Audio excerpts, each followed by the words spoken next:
स्वागत है। मेरा नाम है सत्येंद्र प्रताप और आज के इस वीडियो में हम देखेंगे क्लास 12 का हिस्ट्री में मैंने आज सुबह एक वीडियो अपलोड किया था चैप्टर नंबर 6 का, जिसमें मैंने सूफीवाद बताया था, यानी सूफ़ी के बारे में। अब इसमें हम थोड़ा सा सूफियों का जो और इनके बारे में थोड़ा सा पढ़ लेते हैं और यहाँ से इस चैप्टर का जो मेन था वो कवर हो जाएगा, लेकिन बस एक पार्ट बचेगा जो कि क्वेश्चन आंसर का होगा। क्वेश्चन आंसर का पार्ट आप ज़रूर देखना, वहाँ से आपको सारी चीज़ें बिल्कुल अच्छे से क्लियर हो जाएंगी। हालांकि आपको यहाँ से बहुत सारी चीज़ें समझ में आ गई होंगी। ये अगर आपको याद हो, खानका वगैरह के बारे में हमने सुबह सुबह वाले वीडियो में पढ़ लिया था। अब आते हैं हम सीधा अपने टॉपिक पे, यानी कि हमारा टॉपिक है नेक्स्ट, उपमहाद्वीप में चिश्ती सिलसिला।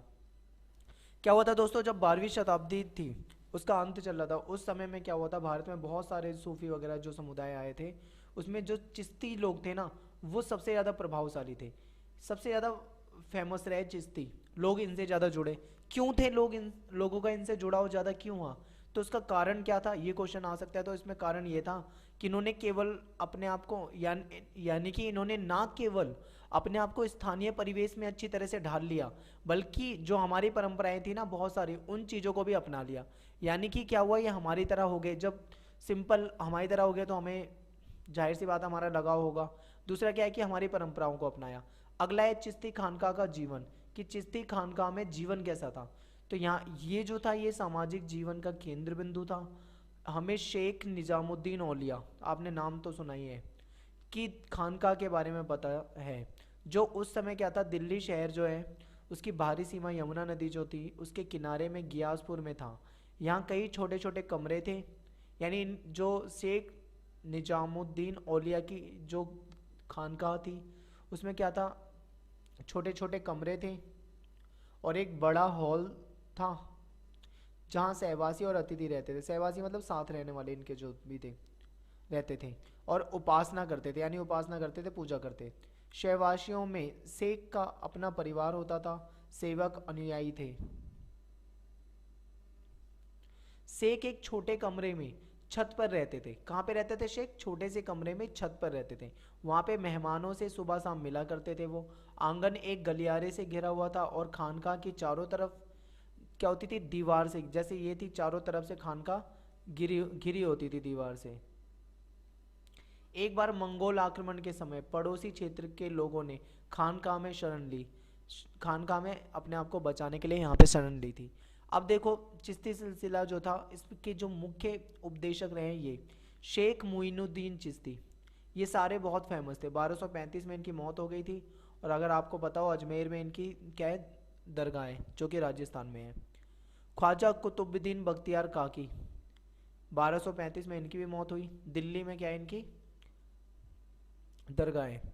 शेख फरीदुद्दीन गंजे शकर, ये। अब इसमें से इंपॉर्टेंट क्या है, एक ये इंपॉर्टेंट है, एक ये इंपॉर्टेंट है, इनके बारे में याद रखना। फिर ये लास्ट जो आप देख पा रहे हैं शेख निजामुद्दीन औलिया, ये इंपॉर्टेंट है। 1325 में मौत हुई दिल्ली में। जब इनकी मौत हो जाती थी तो क्या करा जाता था, इनको दफना दिया जाता था और दरगाह बना दी जाती थी, इस तरीके से था। और ये क्या करना है, ये आपको पढ़ना है, खुद रीड करना है। हम आते हैं आगे। क्या हुआ कि यहाँ पे जो इनकी खानका थी, यहाँ पे एक सामुदायिक रसोई थी। सामुदायिक रसोई का मतलब जो मतलब सबके लिए हो। फतू यानी कि मतलब जो बिना मांगे खैर, यानी बिना मांगे जो मिल जाए, पैसा वगैरह, मदद। सुबह से देर रात तक सब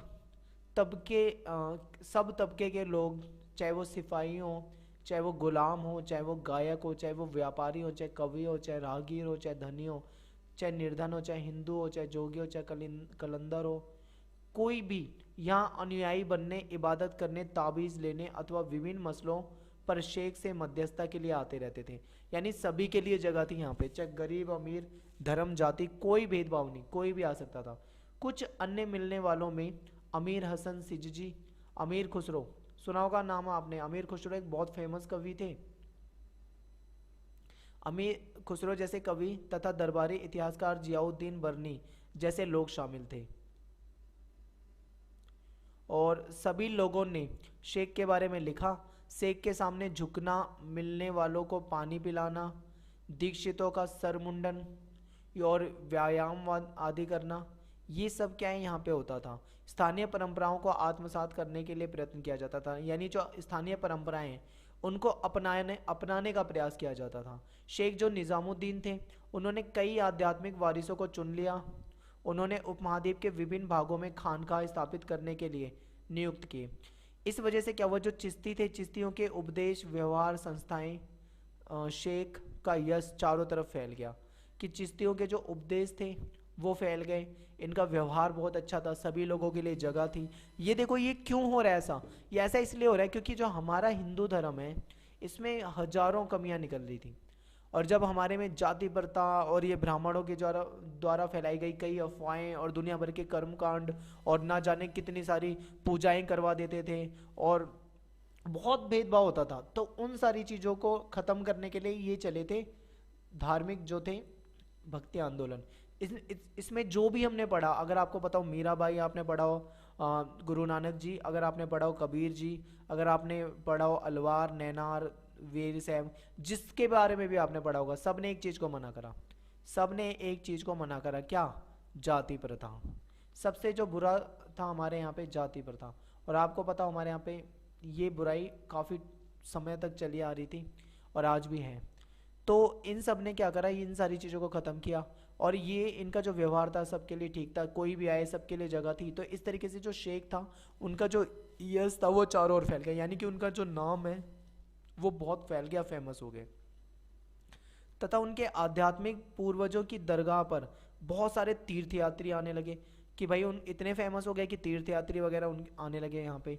और अब देखते हैं चिश्ती उपासना, जियारत और कव्वाली।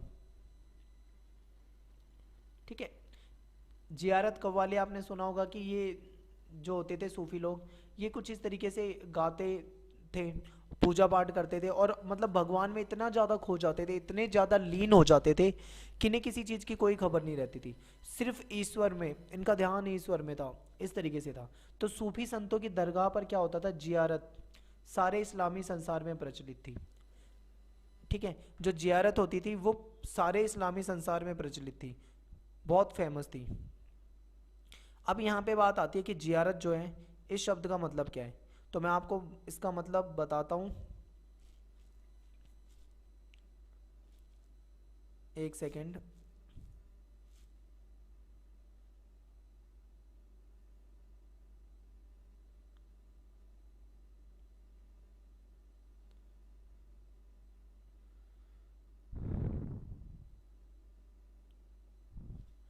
थोड़ा मैं इसे अंडरलाइन कर दूँ, बता दूँ जब को आगे, फिर आपको जियारत का मतलब बताता हूँ।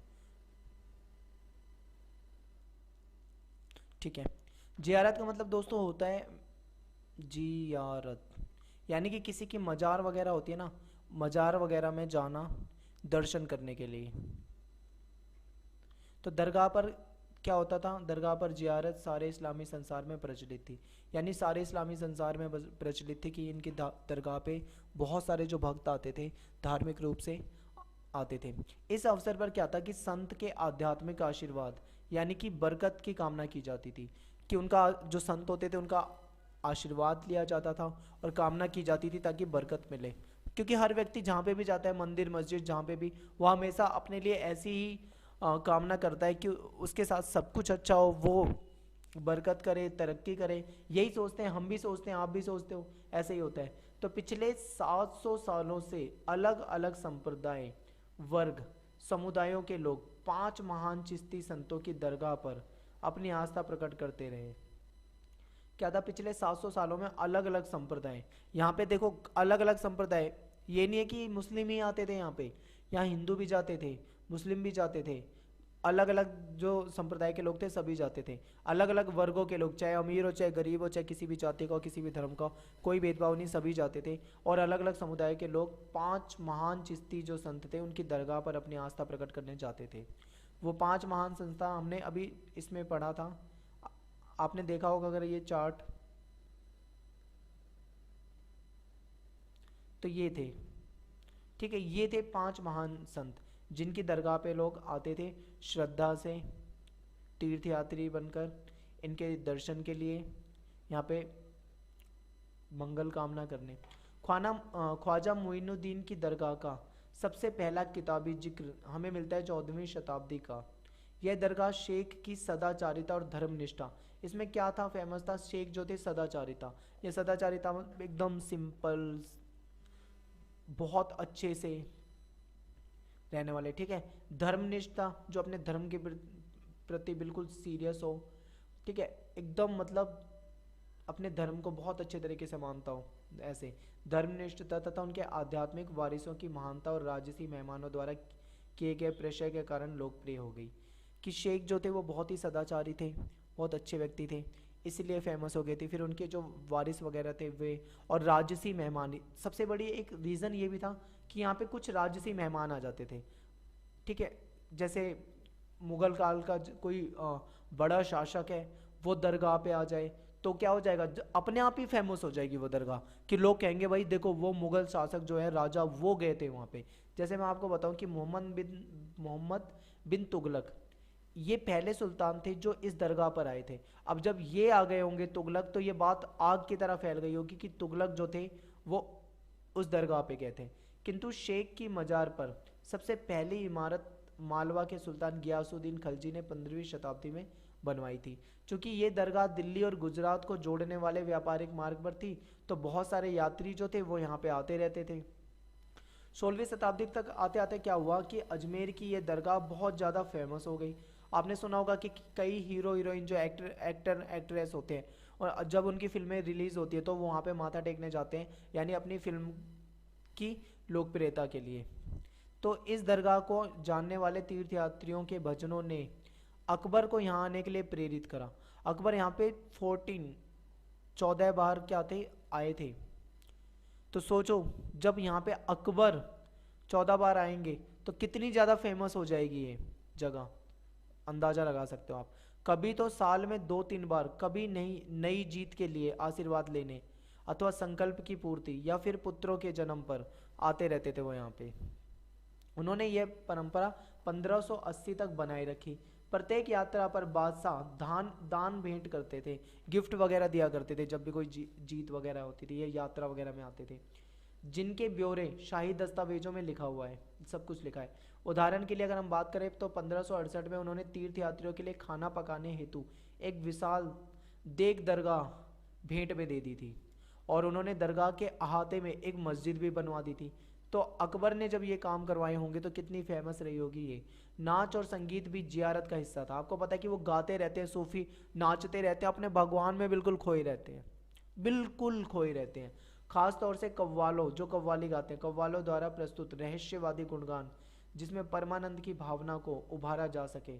सूफी म्यूजिक अगर आप सुनोगे ना, कभी सूफी म्यूजिक डाउनलोड करके सुनना, इतना ज़्यादा मतलब सेंसिटिव म्यूजिक होता है कि आप सुन लोगे ना, कुछ देर सुनने के बाद आपको ऐसा महसूस होगा कि बिल्कुल ये अलग दुनिया में पहुंचा देगा आपको। तो ऐसा होता था। सूफी संत जो थे, सूफी संत जिक्र यानी ईश्वर का नाम जाप, या फिर क्षमा यानी श्रवण करना, सुनना, श्रवण करने का मतलब होता है सुनना, यानी आध्यात्मिक संगीत की महफिल के द्वारा ईश्वर की उपासना में विश्वास रखते थे।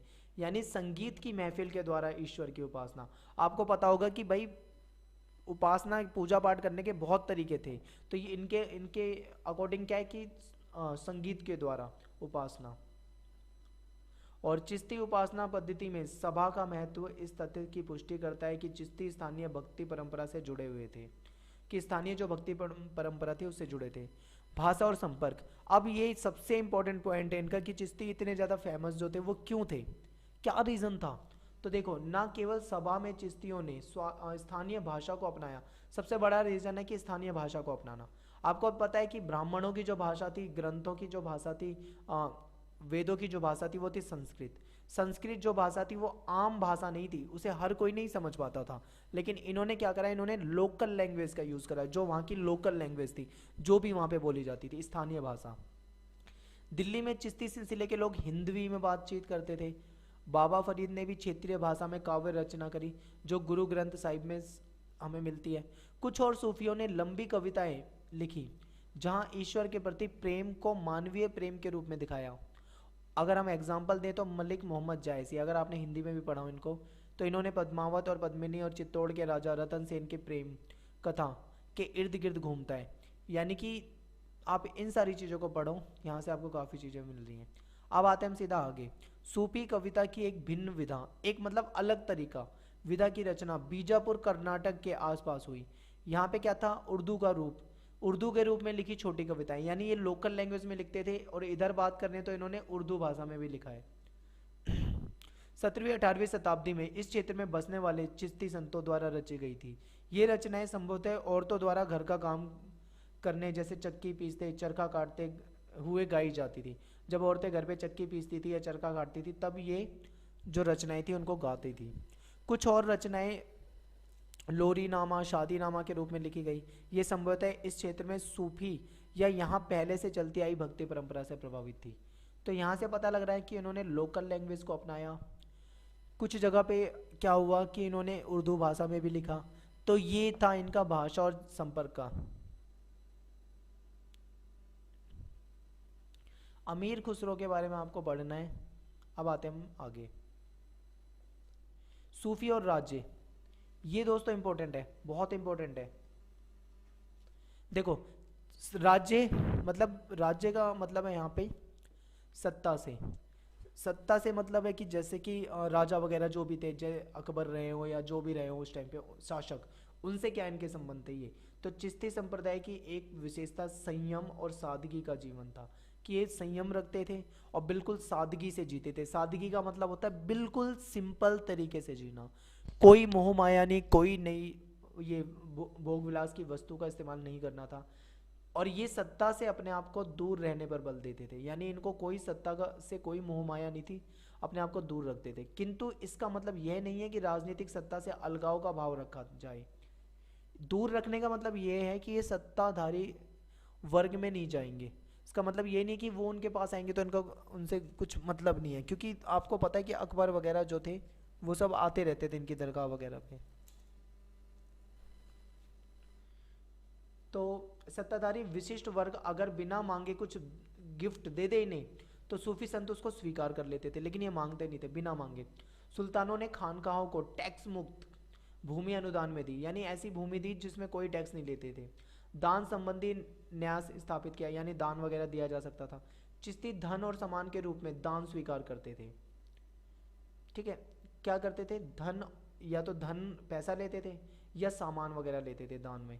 किंतु इनको संजोने के बजाय, इनको मतलब वो पैसे को इकट्ठा नहीं करते थे, किसी व्यक्ति ने पैसा ले लिया उसको जोड़ लिया, ऐसा नहीं करते थे, बल्कि उसको संजोने की बजाय खाने में, कपड़े में, रहने की व्यवस्था में और अनुष्ठान जो होता था उसमें, और महफिलों का जो खर्च होता था उसमें लगा देते थे ये। इस तरह शेख के नैतिक अधिकार की पुष्टि होती है, यानी कि पता लगता है कि शेख जो थे वो कितने ज़्यादा ईमानदार थे और उनका जो पैसों से कोई मोह माया नहीं थी, इससे ये बात पता लगती है। आम लोगों का उनकी ओर झुकाव बढ़ता था। सूफी संतों की धर्मनिष्ठा और विद्वता और लोगों द्वारा उनकी चमत्कारी शक्तियों में विश्वास, कि वो धर्मनिष्ठ थे, विद्वान थे और लोग उनकी चमत्कारी शक्तियों पे विश्वास करते थे, इसलिए वो लोकप्रिय थे। यही उनकी लोकप्रियता का कारण था। और इन वजह से शासक जो राजा होते थे वो भी उनका समर्थन हासिल करना चाहते थे। ठीक है, राजा वगैरह आपने देखा था अकबर 14 बार गए वहाँ पे। तो इस तरीके से शासक न केवल सूफी संतों से संपर्क में रहते थे अपितु उनके समर्थन के भी कायल थे। जब तुर्कों ने दिल्ली सल्तनत की स्थापना की तो उल्मा अथवा शरिया लागू किए जाने की मांग को ठुकरा दिया। आपको पता है शरिया जो था वो कानून था इस्लाम के तहत। तुर्कों ने दिल्ली सल्तनत की जब स्थापना करी थी तो शरिया लागू किए जाने की मांग को ठुकरा दिया था, उन्होंने इस चीज़ को मना कर दिया था। सुल्तान जानते थे कि उनकी अधिकांश प्रजा इस्लाम धर्म मानने वाली नहीं है, कि ज़्यादातर जो प्रजा है वो इस्लाम धर्म को नहीं मानती है। तो इसीलिए, और ऐसे समय में सुल्तानों ने सूफी संतों का सहारा लिया, क्योंकि सूफी संत एक ऐसे संत थे जिनमें कोई भेदभाव नहीं था। यहाँ पे हिंदू भी आते थे, यहाँ पे मुस्लिम भी आते थे, यहाँ पे गरीब भी आते थे, यहाँ पे, ठीक है, यहाँ पे गरीब भी आते थे, यहाँ पे अमीर भी आते थे, यहाँ पे हर जाति के, हर धर्म के लोग आते थे। तो इसलिए बहुत ज़्यादा फेमस थे। तो सुल्तानों ने क्या करा, इनसे इनके करीब जाने की कोशिश की, सहारा लिया। जो अपनी आध्यात्मिक सत्ता को अल्लाह से उद्भूत मानते थे, उलमा द्वारा शरिया की व्याख्या पर निर्भर नहीं थे। जो अपनी आध्यात्मिक सत्ता को अल्लाह से उद्भूत मानते थे, सूफी संत जो थे वो अपनी आध्यात्मिक सत्ता को अल्लाह से उद्भूत मानते थे और उल्मा और शरिया की व्याख्या पे निर्भर नहीं थे। हमने ये चीज़ शुरू में भी पढ़ी थी। जो सूफी लोग थे वो एक शब्द आपने पढ़ा था, रूढ़िवादी। याद अगर आपको आ रहा हो कि हमने एक शब्द पढ़ा था रूढ़िवादी, यानी जो कुरान शरीफ या जो इस्लाम धर्म में कुछ रूढ़िवादी परंपराएं चली आ रही थी, सूफियों ने उसको ठुकराया था, इन्होंने उस चीज़ को बिल्कुल मना करा था। यानी सूफी एक ऐसा वर्ग था जो अपनी आध्यात्मिक सत्ता, यानी अपने आध्यात्मिक का मतलब होता है पूजा पाठ से रिलेटेड, इन्होंने अपने आप को अल्लाह से उद्भूत मानते थे, यानी अल्लाह से जुड़े हुए मानते थे। और इनको शरिया और ऐसे कानूनों की जरूरत नहीं थी, उस पर निर्भर नहीं थे ये, जैसे कि मुस्लिम वगैरह होते थे। यह भी माना जाता था कि औलिया मध्यस्थ के रूप में ईश्वर से लोगों की ऐहिक आध्यात्मिक दशा को सुधार करने के लिए कार्य करते हैं। मध्यस्थ के मतलब यानी कि एक तरफ है ईश्वर, वही कहानी आगे जो हमने कल पीके वाली बात बताई थी, दूसरी तरफ हो गए हमारे शेख औलिया जो भी है, और तीसरी तरफ हो गई हमारी जनता, यानी जनता की बात पहुंचाते थे औलिया ईश्वर तक। ठीक है, इस तरीके से ऐसा माना जाता था। और उनके जो आध्यात्मिक काम वगैरह होते थे वो सारी बातें पहुंचाते थे भगवान तक। ये बातें चलती आ रही है तब से लेके आज तक। शायद इसलिए शासक अपनी कब्र सूफी दरगाह और खानकाहों के नज़दीक बनाना चाहते थे। सुल्तान और सूफियों के बीच तनाव के उदाहरण भी मौजूद हैं कि कभी कभी ऐसा हुआ है। अपनी सत्ता का दावा करने के लिए दोनों ही कुछ आचारों पर बल देते थे, जैसे झुककर प्रणाम करना, कदम चूमना। कभी कभी सूफी शेखों को आडंबरपूर्ण पदवी से संबोधित किया जाता था। एग्जाम्पल बताएं तो शेख निजामुद्दीन औलिया जो थे, उनके अनुयायी उन्हें सुल्तान उल मशेख यानी शेखों में सुल्तान कहकर संबोधित करते थे। ये होता है आडंबर। आडंबर मतलब झूठी शान करना, यानी मतलब बहुत ज़्यादा बड़ा चढ़ाकर बताना किसी चीज़ को, ऐसा था। तो यही चीज़ यहाँ पे हम देख चुके हैं। सूफी और राज्य, कुछ अन्य सूफी भी जैसे कि दिल्ली सल्तनत युग में सुहारवर्दी और मुगल कालीन युग में नक्शबंदी राज्य से जुड़े रहे, लेकिन उनके जुड़ाव के तरीके चिश्तियों से भिन्न थे। कभी कभी सूफी दरबारी पद भी स्वीकार कर लेते थे। हमें यहाँ से क्या करना, कुछ भी ध्यान नहीं रखना, इम्पोर्टेंट नहीं है। बाकी बॉक्स आप पढ़ लेना कि कुछ बॉक्स में कुछ चीज़ें इंपॉर्टेंट होती हैं, यहाँ से तो कुछ भी ऐसा दिखा नहीं हमें। तो इस तरीके से हमने चिश्ती समुदाय और सूफी समुदाय दोनों के बारे में पढ़ लिया है। अब जो इसका लास्ट वीडियो आएगा, नेक्स्ट वीडियो जो लास्ट वीडियो होगा, उसमें होंगे most important question of this chapter. ठीक है, मोस्ट इंपॉर्टेंट क्वेश्चन, तो वो वीडियो देखना। आपको वहाँ से हर एक चीज़ बिल्कुल अच्छे से क्लियर कर दूंगा। और एक लंबा वीडियो बनाऊंगा, कम से कम 1 घंटे का, लगभग 1 घंटे का, ताकि आपको एक एक क्वेश्चन को मैं बहुत डिटेल में कवर कर पाऊँ। धन्यवाद दोस्तों वीडियो देखने के लिए। अगर आपको वीडियो पसंद आए तो उसे लाइक कर दें, शेयर कर दें और सब्सक्राइब कर लें हमारे चैनल को, और कमेंट ज़रूर करें।